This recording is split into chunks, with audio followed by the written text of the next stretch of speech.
Good day, everyone. Welcome back to my channel.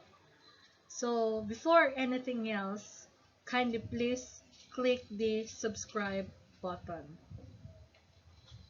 In this video, I am going to discuss foundation of criminological research. Analysis of crimes and criminal behavior needs scientific basis.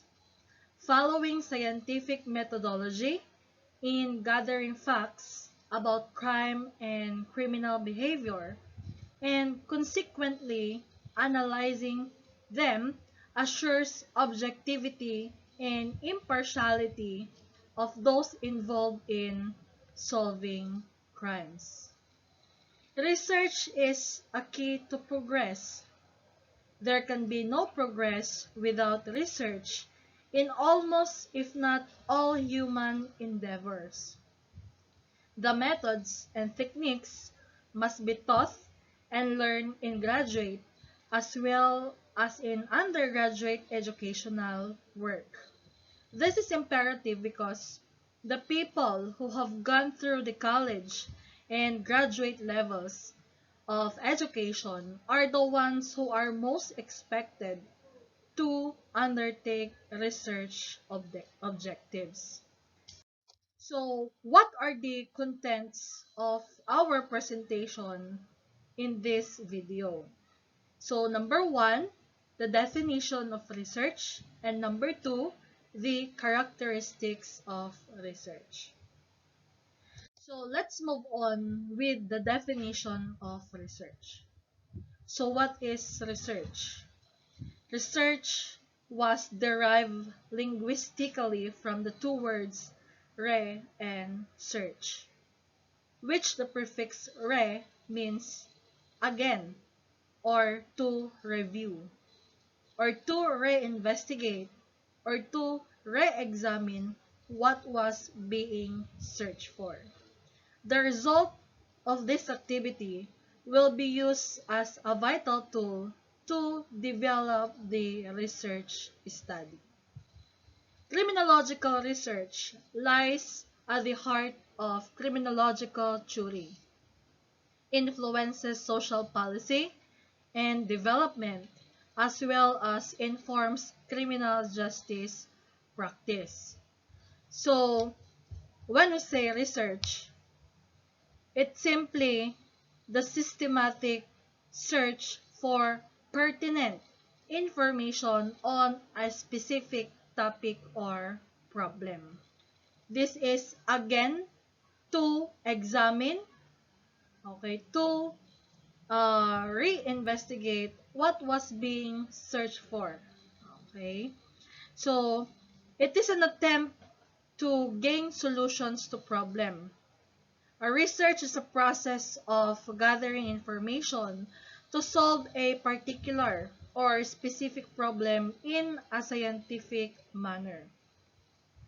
A purposive, systematic, and scientific process of gathering, analyzing, classifying, organizing, presenting, and interpreting data for the solution of the problem, for prediction, for invention, for the discovery of truth, or for expansion or verification of existing knowledge, all for the preservation and improvement of the quality of human life. So, research is very important to the development of our criminal justice decision making. Through well-designed and implemented research, we can better explore the impact of policies, programs, and daily practices we can see. Okay? If they work so, for example, if nag-reduce ba yung crime? Okay? If there is any reduction with crime. Okay? So, our research is a careful, critical discipline inquiry, varying in technique and method, according to the nature and conditions of the problem identified, directed towards the clarification of resolution of a problem. So to make it easy, research is searching for the solution of a one problem. So what are the characteristics of a good research or a characteristics of a research? So number one, research is systematic. It follows an orderly and sequential procedure that leads to the discovery of truth, solution of a problem, or whatever is aimed to be discovered. So generally, research is organized and systematic. It is a systematic method of finding answers to questions. So it is systematic because it is a process broken up into a clear steps that leads to conclusion. So when we say research is systematic, research should be organized. Okay? Because there is a plan structure. Okay? There is a plan structure or method used in the research to obtain a conclusion. So it is very important that when you are conducting a research, you should be well organized for you to be able to have also a good conclusion. So next, research is controlled. Okay? All variables except those that are tested or being experimented upon are kept constant. Okay? So when we say constant, okay, unable to change, okay, so that the changes made on the subjects of the study can be attributed only to the experimental variable. Okay. So when we say research is controlled, okay, because a controlled experimenter, okay, or a controlled experiment research is simply an experiment which all factors are held constant except for one, which is the so-called independent variables. Okay? To statistically control variables, a researcher can mathematically isolate, standardize, neutralize, remove, or suppress variables during the analysis of a research, okay, or during the analysis stage of the research. Okay? So, when we say kasi to keep it constant, okay, it does not allow to change or vary. Okay? Research is controlled, which is true in an experimental research. The example for it is in experimental research. Okay? Next, research is empirical. All the procedures employed and the data gathered are perceived in the same manner by all observers. So what did you mean by research is empirical? So empirical research, it is a study whose conclusions are exclusively derived from a concrete and verifiable evidence. Okay? A research or an empirical research is a study whose conclusion are exclusively derived from a concrete and a verifiable evidence. So the term empirical basically means that it is guided by scientific experimentation, okay, and on evidence. So likewise, a study is empirical when it uses real-world evidence in investigating assertions. Okay? So, ibig sabihin, research is empirical. It is more on relying or derived from on your own observation or experiment. Okay? So, this is solely based on experiment and experience. So, take note. Research is empirical. You need to base on your own observation and on your own experiment. So, this is solely on your own experience. Okay, as an observant. Okay. Next, number 4, research is analytical. Okay.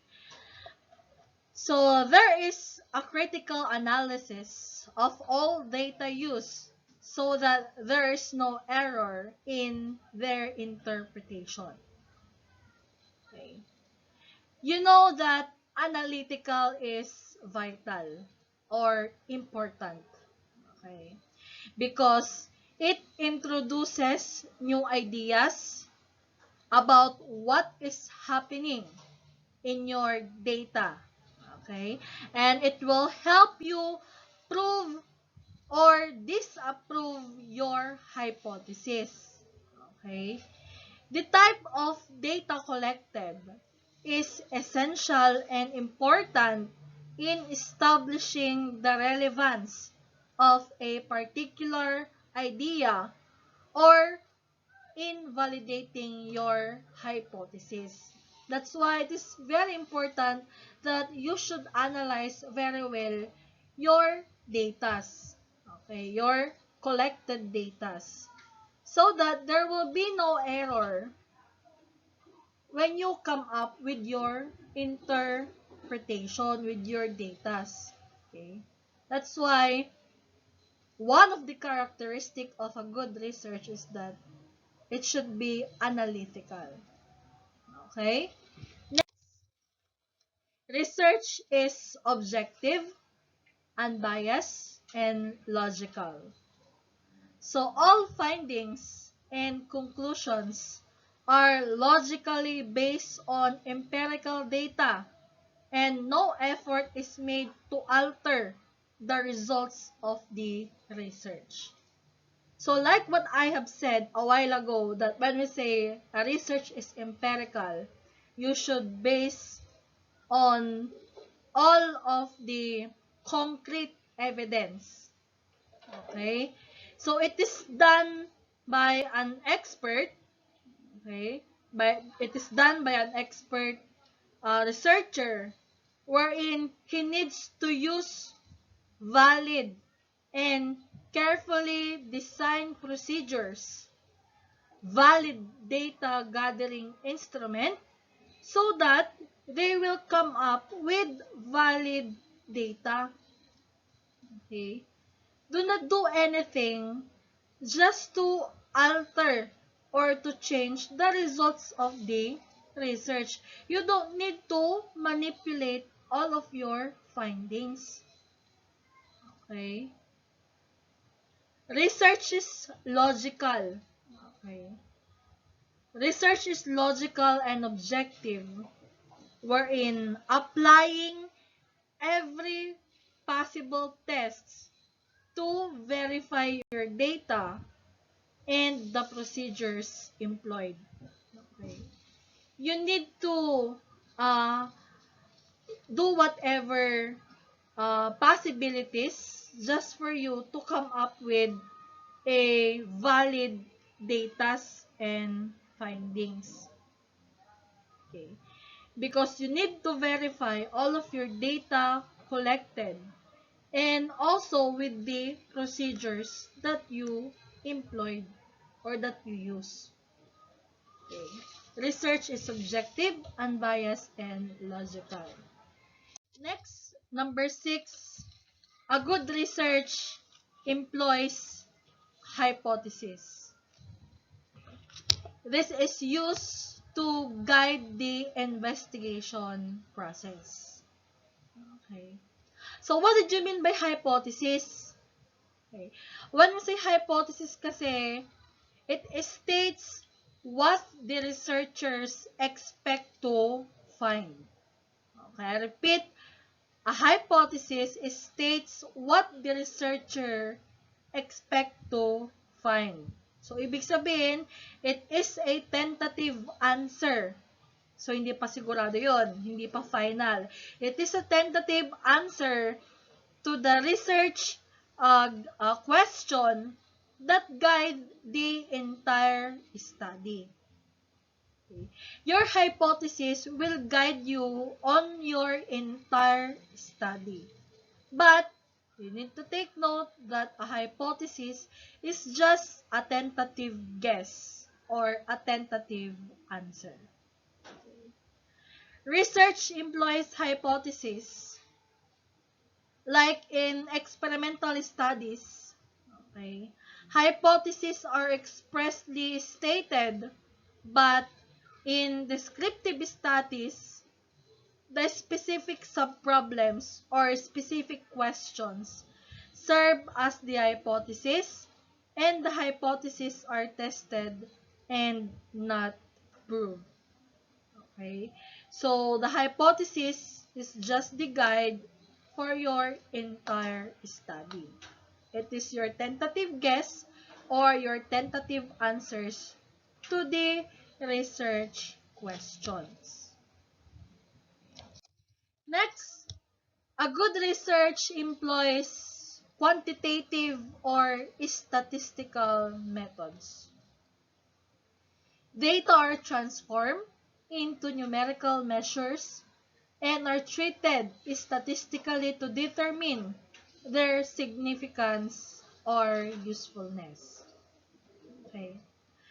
Research endeavors data in quantitative terms, if possible, and express them as numerical measures.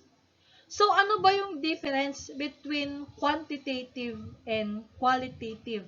Okay? Or yung tinatawag ting statistical methods. Okay? When we say qualitative, okay, quali means numerical analysis of data collected through polls, questionnaires, and survey. So, pag quantitative, okay, you are pertaining to quantity, kung gaano karami yung mga, for example, level of awareness, gaano ka-aware yung students, for example, you're pertaining to the rules and regulations of your schools, gaano ka-aware yung student na sa mga rules and regulations sa loob ng school. So, you need to seek the answers by quantitative. Okay, so that is by using polls, a questionnaire, or a survey. Okay, so that you will be able to determine their significance and the usefulness. Okay. But when you say qualitative, okay, pag qualitative research kasi, it is the opposite of quantitative. Okay. Kung quantitative, numerical forms or numerical measures. Pero pag sinabing qualitative research, it is the opposite of quantitative research, which involves collecting and analyzing non-numerical data. Okay, kagaya po ng text, a video, or an audio, and the like. Okay. So, ibig sabihin, hindi po siya true numeric, but true text, audio, or video. Yun po yung i-interpret natin sa ating research. Okay? Number 8, research is original work. Except in historical research, data are gathered from primary sources or the so-called first-hand sources and not from secondary sources. Okay. Research is original word. Okay. So you need to consider it as a primary sources. Okay. It is a report or a study written by the researcher who actually did the study. So, ibig sabihin, to make it short, hindi mo siya pinagawa. It is your original work as the researcher who did or who conducted the study. Ibig sabihin, it came from primary sources and not from secondary sources. Okay, so next, research is done by an expert. The researcher uses valid and carefully designed procedures, valid data gathering instruments or tools, and also a valid data wherein he subject his data to expert scrutiny. The researcher knows what is already known about the problem. He proceeds from this point. Okay, he needs to carefully planning his procedures. Data are gathered, okay, recorded, and analyzed which as much as accuracy as possible. Okay. He uses valid data procedures or data gathering procedures. So as an expert, you need to use a valid data procedures and also valid data gathering instruments. Okay. Or device and employs mechanical means to improve on the accuracy of human observation, recording, and computation of data. So, a research is done by an expert, so you need to subject all of your data to an expert scrutiny. So, you must use all valid procedures and all valid data gathering instrument for you to come up with a valid data. Number 10, research is accurate investigation, observation, and description. So every research activity must be done accurately so that the findings will lead to the formulation of scientific generalization. Okay? So to make it short, all of the conclusions should be based on actual evidences. So, talagang meron kang mga basis bakit ka nakapag-formulate ng ganoong klase ng mga findings, ganoong klase ng conclusions, or generalizations. Okay? So, every data must be accurate. All of the findings must be accurate so that you can formulate a great generalizations for your entire study. Number 11, research is patient and unhurried activity. Okay. Hindi po minamadali ang paggawa ng isang research. Bakit? So, this is to ensure accuracy. Para maging tama, maging accurate yung study mo. Research that is hurriedly done or conducted carelessly due to racing against time may lead to shaky conclusions and generalization.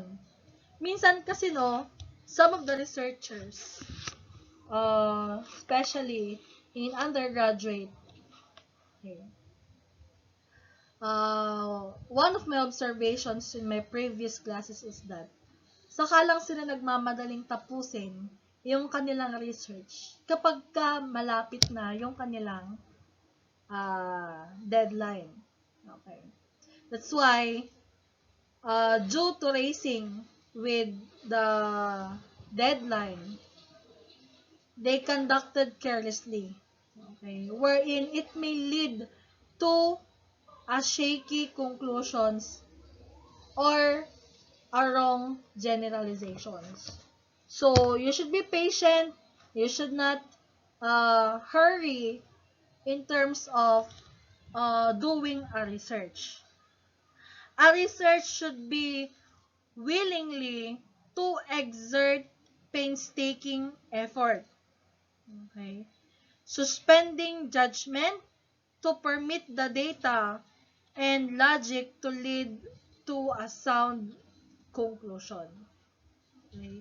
So, you should need a very great effort for you to come up with a sound conclusion. Huwag mong madiliin kasi pag minandali mo yan, baka magkaroon ka lang ng mga maling conclusion. Number 12, research requires an effort-making capacity. Sabi ko nga, it requires painstaking effort. Okay? You need to realize, as a researcher, you need to realize the significant findings do not come as a result of hurried and careless procedure. So, dapat yan yung ma-realize ng mga researcher wherein hindi dapat minamadali ang paggawa ng research, dapat binibigyan mo yan ng effort. Okay, ng mabuti. So that hindi ka magkaroon ng careless procedures and conclusions. No research can be conducted without the exertion of much effort. And number 13, research requires courage. That is very important. You need to take note that research requires courage because the researcher oftentimes undergo hazards, discomforts, and the like. Hindi po maiiwasan yan. Merong mga challenges na mai-encounter when you are conducting research. Researcher should be willing to follow all of the procedures to conclusion that may be unpopular and bring social disapproval. Okay? Meron kasi sometimes when you come up with panel checking, there are some discomforts and disapproval coming from your panel. So, wag kang mawalan kaagad ng pag-asa na bakit ganoon. I did my best. Pero bakit ang dami pa rin mga mistakes, ang dami pa rin mga wrong, mga kinorek ng panel. Okay? Sometimes, because of that, it may lead to yung mga researcher nag-give up na sa paggawa ng research. Okay. At times, researcher encounters public or social disapproval. That is part. Okay. Also, disagreement with your members, hindi pagkakaintindihan sa mga kasama mo, okay? Or team member, or some of the disagreement and discomforts, and also yung mga discouragement coming from your members. So, with that, as a researcher, it requires courage. You need to be courageous to conduct research. Okay, so that you will be able to finish your research. You can come up with good conclusion. You can come up with good generalization, and also with a great recommendations with your study. Okay. So, that are the 13 characteristics of a good research. Okay. You know that research is really very important so that we will be able to come up with good decision making. So, yan lamang po para sa araw na ito. So, to be updated for more videos, kindly please click the notification bell, okay, and be updated for more videos. So, that's all for today. So, thank you and have a good day.